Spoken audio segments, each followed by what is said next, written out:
नमस्कार, आमी ज्योतिष सम्राट विनय शास्त्री। आज के आमार भिडियोर आलोच्य विषय कर्कट राशि बा लग्नेर मे मास केमन जाबे। आज पयला मे, এই জাস্ট এই সময়ে বেশ কিছু গ্রহ এবং নক্ষত্রের পরিবর্তন হওয়ার জন্য কর্কট রাশির গত এপ্রিল মাস যেভাবে গেছে তার থেকে অনেকটা পরিবর্তন দেখা দেবে। এই কর্কট রাশি বা লগ্নে আছে মঙ্গল। কর্কট রাশি বা লগ্ন সাপেক্ষে মঙ্গল হচ্ছে রাজযোগকারী গ্রহ। যদি এখানে মঙ্গল জলরাশিতে এবং নিচস্থ, তবুও জায়গাটা শুভ হওয়ায়, লগ্ন হওয়ায় শরীর স্বাস্থ্য মোটামুটি ভালোই যাবে। তবে রাগ, জেদ, তর্ক বিতর্ক এইগুলো একটু এড়িয়ে চলার চেষ্টা করবেন। রক্তদূষিত পীড়া যাদের আছে তারা কম বেশি একটু ভুগতেও পারেন। তাছাড়া মোটামুটি শরীর স্বাস্থ্য ভালোই যাবে। এরপর দ্বিতীয়পতি রবি তুঙ্গ ক্ষেত্রে অবস্থান করছে শুক্রের নক্ষত্রে। আবার শুক্র নবমে তুঙ্গস্থ। ফলে অর্থনৈতিক কাঠামো যথেষ্ট বৃদ্ধি পাবে, আয় উপার্জন বৃদ্ধি পাবে, গোপনভাবে সঞ্চয় হবে, পরিবারের মধ্যে একটা মিলমিশ থাকবে। তবুও কেতুর অবস্থানের জন্য একটু চাপা টেনশন বা চাপা সমস্যা পরিবারের মধ্যে থাকতে পারে। ডকুমেন্ট নিয়ে, দলিলপত্র, কাগজপত্র ইত্যাদি নিয়ে সমস্যা আসলেও আসতে পারে, তবে তার সম্ভাবনা খুবই কম। কারণ উত্তর ফাল্গুনী নক্ষত্রে এই কেতু অবস্থান করছে রবির ঘরে, যে রবি তুঙ্গস্থ, যার ফলে খুব একটা মেজর সমস্যা হবে না। তবে কাগজপত্র ব্যাপারে বা কোনো কিছু কেনাকাটি করতে চাইলে কাগজপত্র ভালো করে দেখে নেওয়াই ভালো। এইবার তৃতীয়পতি বুধ নিজ নক্ষত্রে অবস্থান করছে নবমে, বা তৃতীয়পতি নবমে গিয়ে এই তৃতীয় দৃষ্টি দিচ্ছে। ফলে ভাতৃ সম্পর্ক ভালো থাকবে, যোগাযোগ সেখানে বৃদ্ধি পেতে পারে। যারা লেখালেখির কাজ করেন স্মুথলি লিখতে পারবেন, বই পাবলিশ করতে পারবেন। প্রোডাক্টিভ ব্যবসা যারা করেন তাদের ভালো হবে। প্রমোটারি ব্যবসাদের উন্নতি হবে। এখানে রাহু এবং শনির দৃষ্টি আছে, ফলে প্রমোটারি ব্যবসা, ইঞ্জিনিয়ারিং কাজ এইগুলো তাদের ভালোই হবে। এবার চতুর্থপতি তুঙ্গক্ষেত্রে এবং নবমে, তাহলে বাড়ির পারিবারিক শান্তি আসবে, মনের শান্তি আসবে, মায়ের শরীর স্বাস্থ্য মোটামুটি ভালো যাবে। তবে একটু রোগ শোকে ভুগতে পারে, এরকম দেখা যেতে পারে। এছাড়াও বলা যেতে পারে যারা স্টুডেন্ট তাদের পড়াশুনো মোটামুটি ভালোই হবে, কারণ চতুর্থপতি তুঙ্গস্থ অবস্থায় আছে। আবার তুঙ্গ অবস্থায় থেকে মিত্র নক্ষত্র, 26 নক্ষত্র উত্তর ভাদ্রপদ নক্ষত্রে আছে, আবার শনির সঙ্গেই আছে। ফলে মোরাললেস তাদের পড়াশুনো ভালোই হবে। হায়ার এডুকেশন, এই সামনে রেজাল্ট বেরোচ্ছে, এদের রেজাল্ট ভালো হবে। কর্কট রাশি বা লগ্নের জাতক যাদের আছে তাদের মোটামুটি রেজাল্ট ভালো হবে বলেই আশা করা যায়। এরপর আমি যাব পঞ্চমপতি মঙ্গল। পঞ্চমপতি এবং দশমপতি রাজযোগকারী মঙ্গল বসে আছে লগ্নে। ফলে তাদের ভালো ডিসিশন নেওয়ার ক্ষমতা থাকবে, মন মানসিকতা ভালো থাকবে। হায়ার এডুকেশনে যারা প্রবেশ করবেন, হায়ার সেকেন্ডারি পরীক্ষার পরে যা রেজাল্ট বেরোচ্ছে তাদের ভালোই হবে, ভালো পড়াশোনার সুযোগ পাবেন। যারা মেকানিক্যাল ইঞ্জিনিয়ারিং লাইনে পড়বে তাদেরও ভালো হবে, বা এই জায়গায় যারা চান্স পেতে চাইছেন তাদের বেশ ভালো হবে। সন্তান ভাগ্য যথেষ্ট ভালো, এতে সন্দেহ নাই। যারা গর্ভ অবস্থায় আছেন, অর্থাৎ বাচ্চা হবে, তাদেরও বেশ ভালো হবে। তবে সেখানে সিজার হওয়ার টেন্ডেন্সিটা বেশি থাকবে, কারণ মঙ্গল রাহুর উপরে দৃষ্টি দেবে এই 29শে মের পর থেকে। অর্থাৎ 29শে মের আগে পর্যন্ত যারা থাকবে তাদের মোটামুটি সিজারের সম্ভাবনা কম। একেবারেই যে কম তা বলা যায় না, কারণ মঙ্গলের অষ্টম দৃষ্টি পড়ছে এই জায়গাতে, যার ফলে মঙ্গল যে কতটা ভালো ফল দেবে একটু সমস্যার ব্যাপার আছে। কারণ জায়গাটা তো অষ্টম, যেখান থেকে বাধা বিঘ্ন, যন্ত্রণা, ব্যথা, অপারেশন, আঘাত, অ্যাক্সিডেন্ট ইত্যাদি বোঝায়। ফলে একটু সতর্কতা অবলম্বন করাটাই ভালো। এবার ষষ্ঠপতি বৃহস্পতি বর্তমানে একাদশে বসে আছে। ষষ্ঠপতি একাদশে, আবার দশমপতি দশমপতি মঙ্গল লগ্নে বসে আছে, আবার ওই দশমে তুঙ্গস্থ রাহু রবি, যার জন্যে এদের কর্মের জায়গাটা বেশ ভালো। চাকরি, অনেকেই চাকরি পেতে পারে। যারা চাকরি করেন তাদের প্রমোশনের যোগ আছে। শত্রুতা যাদের আছে তাদের শত্রুতা মিটে যাওয়ার সম্ভাবনা বেশি। কোর্ট কাছারি যাদের সমস্যায় ভুগছেন অনেকটা মিটে যাওয়ার কথাই।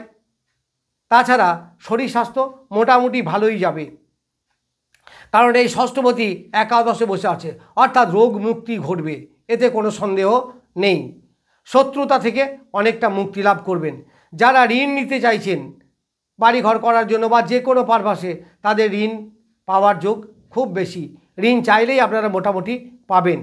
এইবার সপ্তমপতি আছে নবমে, আবার নিজ নক্ষত্রে, সপ্তমপতি শনি নিজ নক্ষত্রে, ফলে দাম্পত্য শান্তি থাকবে।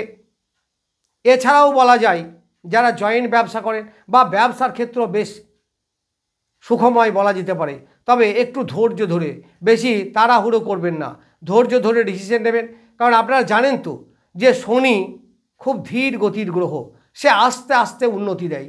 তাহলে সপ্তমপতি যদি নবমে থাকে তাহলে অবশ্যই আপনার উন্নতি হবে ব্যবসায়, কিন্তু ধীর গতিতে হবে। সেখানে বাবার সাপোর্ট আপনারা যথেষ্ট পেতে পারেন।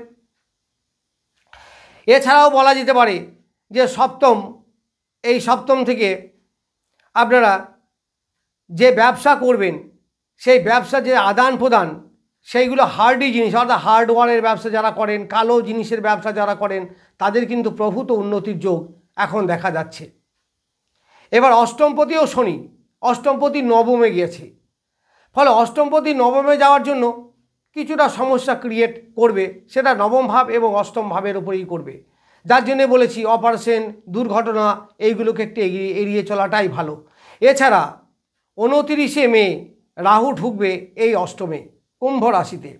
অষ্টমে ঢুকবে কার নক্ষত্রে? বৃহস্পতির নক্ষত্রে। সেই সময় বৃহস্পতি থাকবে দ্বাদশে, ফলে দ্বাদশপতির নক্ষত্রে থাকছে কোথায়? অষ্টমে। ফলে সমস্যাটা কিন্তু বেশ বাড়বে। এই সময় অ্যাক্সিডেন্ট, অপারেশন এইগুলো এড়িয়ে চলার চেষ্টা করবেন। যারা যানবাহন চালান বা যানবাহন নিয়ে কারবার করেন, একটু সাবধানে চালানোটাই ভালো বলে মনে করি। হঠাৎ সমস্যা আসতে পারে। তবে এই সময় লটারি টিকিট এইগুলো কাটতে পারেন। শেয়ার মার্কেটের ব্যবসা যারা করেন তাদের কিন্তু হঠাৎ সাডেন ইনকাম বৃদ্ধি পেতে পারে। আবার যারা রিসার্চ লেভেলে আছেন তাদের ভালো হবে, কারণ বৃহস্পতির নক্ষত্রে আছে রাহু। আবার এইখানে রাজ্যকারী মঙ্গল ওই রাহুর উপরে দৃষ্টি দিচ্ছে। তাহলে রাহু অষ্টমে জায়গাটা অবশ্যই ভালো নয়, কিন্তু যারা রিসার্চ করবেন, যারা জ্যোতিষ ব্যবসা করেন, অকাল সায়েন্সের ব্যবসা করেন, ওকালতি করেন, এদের পক্ষে কিন্তু এই সময়টা বেশ ভালো, তাদের আয় উপার্জনও বৃদ্ধি পাবে। এবার নবমে একাধিক গ্রহ, অনেকগুলো গ্রহ অনেক দিন থেকেই আছে, আপনারা জানেন, গত এপ্রিলেও ছিল। এখানে তুঙ্গস্থ শুক্র, তাহলে এই কর্কট রাশি বা লগ্ন সাপেক্ষে একাদশপতি এবং চতুর্থপতি আছে তুঙ্গে, ফলে গৃহ শান্তি বাড়বে। ঘর বাড়ি কিনবো ইচ্ছা করলে কিনতে পারবেন। ঘর বাড়ির জন্য আপনারা লোন চাইলে সেখানে লোনও পাবেন। আবার আয় উপার্জন তো যথেষ্ট বৃদ্ধি পাবে। আমি বলেছি যে এই শুক্র একাদশপতি হওয়ার জন্য লিকুইড ইনকাম, লিকুইড মানি হাতে খুব আসবে এই সময়ে। যারা গাড়ি বাড়ির ব্যবসা করেন তাদের গাড়ি বাড়ির মাধ্যমে প্রচুর অর্থ উপার্জন লক্ষ্য করা যায়। আবার এখানে রাহু বসে আছে, ফলে দাম্পত্য জীবনে কিছুটা মতনাম সৃষ্টি হলেও প্রেম প্রীতির ব্যাপারে যারা এগিয়ে যাচ্ছেন তাদের ভালো অ্যাটাচমেন্ট বাড়বে। আবার এখানে পিতারও উন্নতি, পিতার বিলাসিতা, বিলাসবহুল জীবন, শৌখিন দ্রব্যের ঘর বাড়ি পরিপূর্ণ হওয়া, এইগুলো কিন্তু সবই দেখা যায়। তাছাড়া হায়ার এডুকেশনে যারা বিশেষ করে ইঞ্জিনিয়ারিং লাইনে পড়ছেন তাদের কিন্তু প্রভূত উন্নতি। আবার এখন বর্তমানে অর্থাৎ আগামী 15ই মে পর্যন্ত বৃহস্পতি এখানে থাকবে, তাহলে বৃহস্পতি এবং শুক্রের মধ্যে ক্ষেত্র বিনিময়। আবার রবি আছে তুঙ্গস্থ ক্ষেত্রে, ফলে সায়েন্সের পক্ষে যথেষ্ট ভালো, সেটা ইঞ্জিনিয়ারিং হোক আর ডাক্তারি হোক বা মেডিকেল সায়েন্সের যে কোনো লাইনই হোক বা যে কোনো ইঞ্জিনিয়ারিংয়ের ডিপ্লোমা হোক, এদের কিন্তু চরম উন্নতি হবে এবং তারা পাশ করেই চাকরি পাওয়ার যোগও যথেষ্ট ভালো আছে এই সময় দেখা যাচ্ছে। কারণ দশমপতি লগ্নে বসে আছে, তাহলে চাকরি পাওয়ার যোগ যথেষ্ট বেশি পাবে, কারণ দশম স্থানটা বেশ বলবান। আবার এই রবি এখন বর্তমানে আছে শুক্রের নক্ষত্রে, তাহলে শুক্র একাদশপতি, আবার তুঙ্গ ক্ষেত্রে বসে আছে। ফলে এই যে দশম একাদশ দুটো ঘরই, নবম দশম একাদশ তিনটে ঘরই বলা যেতে পারে যথেষ্ট বলবান।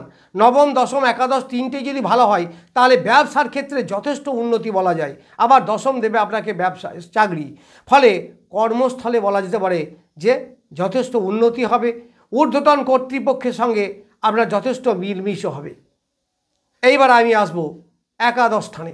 একাদশ স্থানে এখনও বৃহস্পতি বসে আছে, তবে আগামী 15ই মে এই একাদশ থেকে বৃহস্পতি দ্বাদশে আসবে, তবে মঙ্গলের নক্ষত্রেই থাকবে। তাহলে রাজ্যকারী গ্রহ মঙ্গলের নক্ষত্রেই থাকবে, তাহলে ব্যয় বৃদ্ধি হবে, কিন্তু যে ব্যয়টা হবে সেই ব্যয়টা সৎ ব্যয় হবে। শরীর স্বাস্থ্য মোটামুটি ভালো থাকবে, দাম্পত্য জীবনে অ্যাটাচমেন্ট বাড়বে, শয্যাসুখ এইগুলো বাড়বে। যারা ইনভেস্টমেন্ট ব্যবসা করছেন তাদের ভালো। আবার যারা বাইরে ব্যবসা করেন, বাড়ির বাইরে আদান প্রদান, বিদেশের সঙ্গে ব্যবসা করেন, বহু দূর কোনো জায়গা থেকে ব্যবসা করেন, বিনিময় অর্থাৎ আদান প্রদান, ইম্পোর্ট এক্সপোর্ট, এইসব ব্যবসা যারা করেন, বা বিদেশি ব্যবসা যারা করেন, বিদেশি লিকুইড ব্যবসা যারা করেন, এদের পক্ষে যথেষ্ট ভালো। কারণ এই কর্কট রাশি হচ্ছে জল রাশি, ফলে ফরেন লিকারের ব্যবসা যারা করেন তাদের পক্ষেও যথেষ্ট ভালো হবে।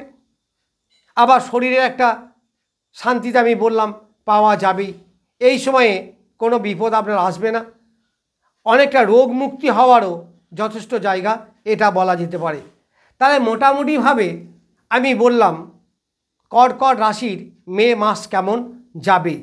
তাহলে মে মাসে 6ই মে পর্যন্ত বুধ এখানে থাকবে, 6ই মের পরে বুধ আসবে মেষ রাশিতে। তাহলে 15ই মে যদি রবি বৃষ রাশিতে যায়, তাহলে 15 মে পর্যন্ত, অর্থাৎ 6ই মে থেকে 15ই মে পর্যন্ত আপনাদের বলবান বুধাদিত্য যোগ। ফলে বুদ্ধির প্রকাশ, এডুকেশনে উন্নতি লাভ, ইঞ্জিনিয়ারিং লাইনে বা ডাক্তারি লাইনে পড়াশুনো করা, অর্থাৎ সায়েন্স, কথা এক কথায় সায়েন্সের যারা পড়ে তাদের পক্ষে যথেষ্ট ভালো হবে, স্টুডেন্টদেরও যথেষ্ট ভালো হবে। এই সময়ে বৃহস্পতিও থাকবে ওই একাদশেই, যার ফলে ছাত্রদের পক্ষে যথেষ্ট ভালো হবে। এইবার আমি আসব একটু নক্ষত্র বিচারে। যাদের 7 নক্ষত্র অর্থাৎ পুনর্বসু নক্ষত্রের জন্ম, তাদের 26 নক্ষত্র হচ্ছে সম্পদ নক্ষত্র।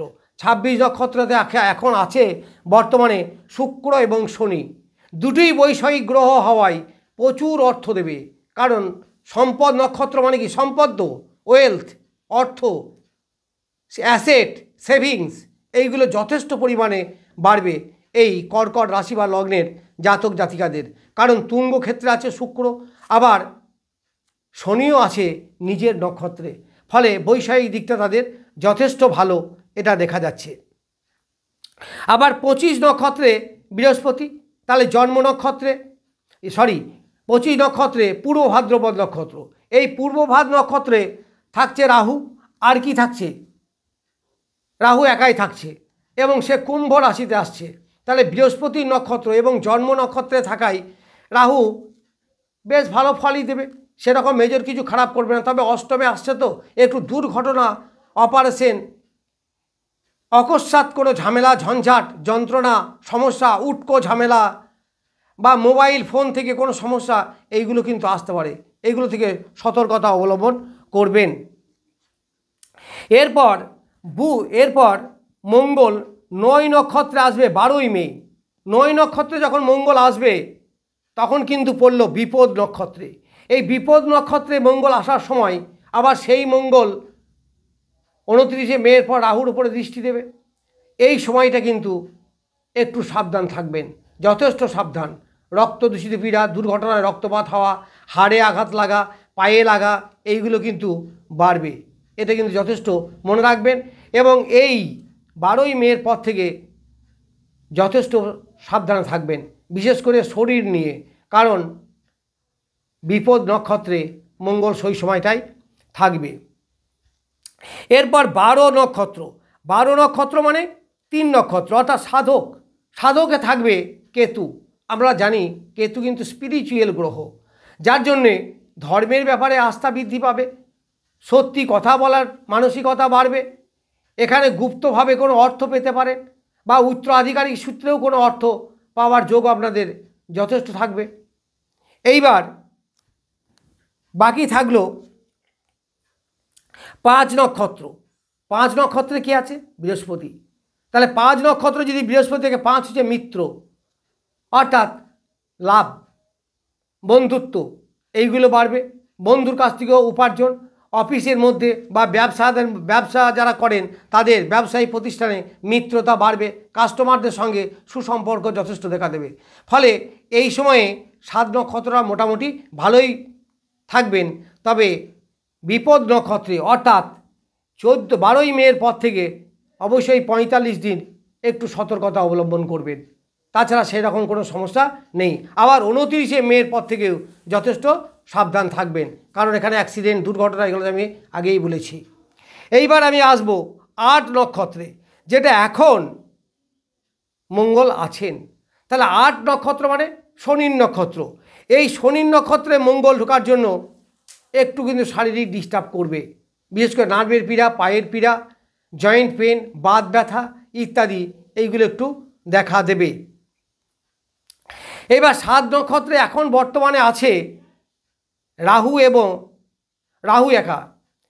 তাহলে রাহু একা এই নক্ষত্রে থাকা, ভুল বললাম, 8 নক্ষত্রে আছে শনি, শনি জন্ম নক্ষত্র, আবার রাহু আছে এই জন্ম নক্ষত্রেই। ফলে একটু সমস্যা কিন্তু দেখা দেবে। রাহু মঙ্গলের আবার সাপিক দোষ এখন চলছে, যেটা 29শে মের পর থেকে অটোমেটিক কেটে যাবে। রাহু তখন কুম্ভ রাশিতে প্রবেশ করবেন এবং বৃহস্পতির নক্ষত্রে থাকবে এই 7 নক্ষত্রে। তাহলে 8 যদি জন্ম নক্ষত্র হয় তাহলে 7 হবে তার অতি প্রিয় নক্ষত্র। তাহলে অতিমিত্র নক্ষত্র যদি থাকে তাহলে কি শুভর থেকেও ভালো শুভ ফল, অর্থাৎ গেন অ্যান্ড গেন, শরীর ভালো, সেগুলোকে মোটামুটি ইঙ্গিত করবে। তবুও কিন্তু রাহু, যেটা নৈসর্গিকভাবে অশুভ গ্রহ, একটু শরীরকে নিয়ে বা দুর্ঘটনা থেকে এড়িয়ে চলবেন। এইবার 5 নক্ষত্র। 5 নক্ষত্র মানে বদ। তাহলে এই 5 নক্ষত্রে থাকবে বৃহস্পতি। তাহলে বৃহস্পতি কিন্তু এই সময় খুব ভালো ফল দিতে পারবে না। বদ মানে বুঝতে পারছেন, শরীর খারাপ করতে পারে, চিকিৎসার জন্য ব্যয় বৃদ্ধি হতে পারে, ওষুধ সেবন ইত্যাদি বাড়তে পারে, শরীর স্বাস্থ্য নিয়ে কম বেশি দুর্ঘটনার কবলে পড়তে পারেন। ফলে এই কর্কট রাশির মে মাসের একটু দুর্ঘটনা থেকে বা অপারেশন যদি হতেই হয় তাহলে করবেন, তাছাড়া এড়িয়ে যাওয়ার চেষ্টা করবেন, কোনো রকম রক্তপাত দুর্ঘটনায় যাবেন না।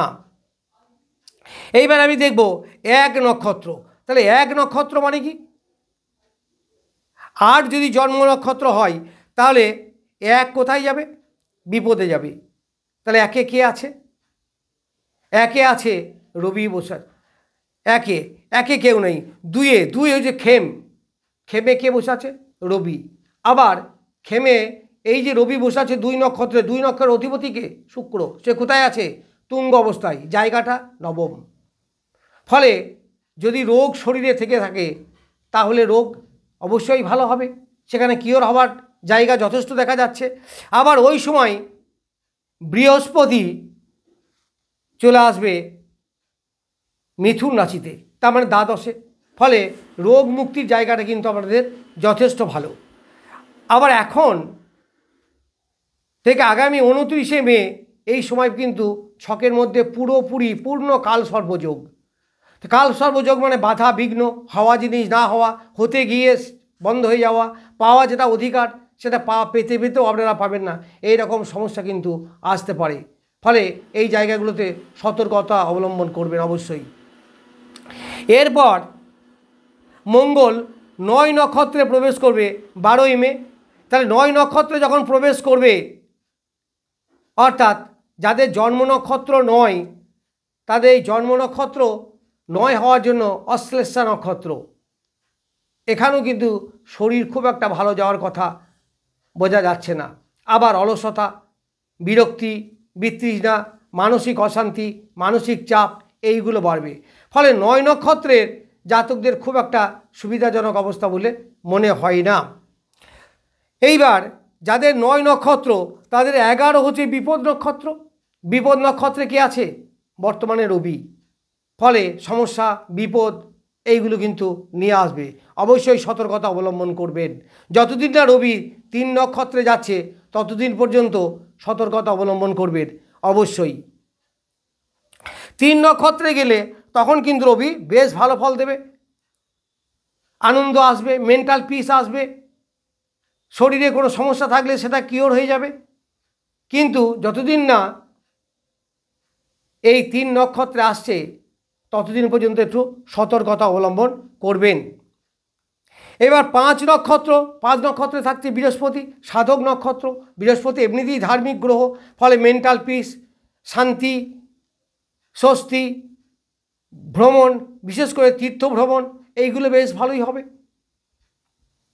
যারা দীক্ষা নিতে চাইছেন দীক্ষা নিতে পারবেন। এরপর 27 নক্ষত্র। 27 নক্ষত্র মানে মিত্র। 27 নক্ষত্রে কে আছে? এখন বুধ নিজে আছে। আবার এই 27 নক্ষত্রটা কার নক্ষত্র? বুধেরই নিজের নক্ষত্র।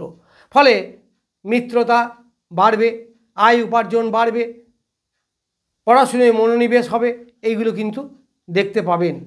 আবার বুধ এবং রাহু এখন অনেক দূরে, যার জন্য রাহুর প্রভাব বুধের উপর খুব একটা যে পড়বে তা নয়।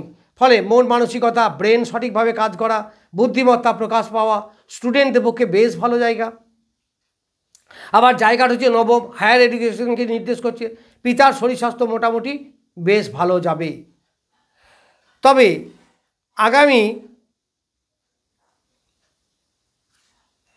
আগামী 15ই মের পর থেকে বৃহস্পতি যখন দ্বাদশে আসবে তখন পিতার শরীর স্বাস্থ্য নিয়ে একটু সমস্যা দেখা দিলেও দিতে পারে। এইবার 25 নক্ষত্র। 25 নক্ষত্র মানে সাধক নক্ষত্র। এই নক্ষত্রে রাহু আসবে। রাহু সাধক নক্ষত্রে থাকার জন্য ভালো ফলই দেবে। এখানে অ্যাক্সিডেন্টের ভয় খুব কম।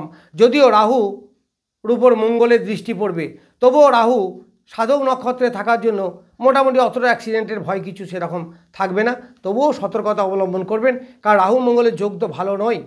এই সময় হাম, জন্ডিস, পক্স এইগুলো হতে পারে। যাদের টিউমার, সিস্ট এইগুলো আছে অপারেশন অবশ্যই করবেন না, বা এই ধরনের কোনো সমস্যায় আপনাকে জর্জরিত করলেও করতে পারে। যাই হোক, কম বেশি কর্কট রাশির বা লগ্নের মে মাস কেমন যাবে সেই নিয়ে কিছু বললাম। এর থেকেও বেশি জানতে হলে আপনার ছক দেখতে হবে, কারণ দশা দশা এগুলোকে দেখার দরকার আছে। আপনার জন্ম ছকে গ্রহদের পজিশন কতটা, কোন গ্রহ কতটা বলবান, সেইগুলো দেখলে সার্বিক বিচার করা যায়। সেই ব্যাপারে আপনারা কোনো জ্যোতিষীর পরামর্শ নিতে পারেন।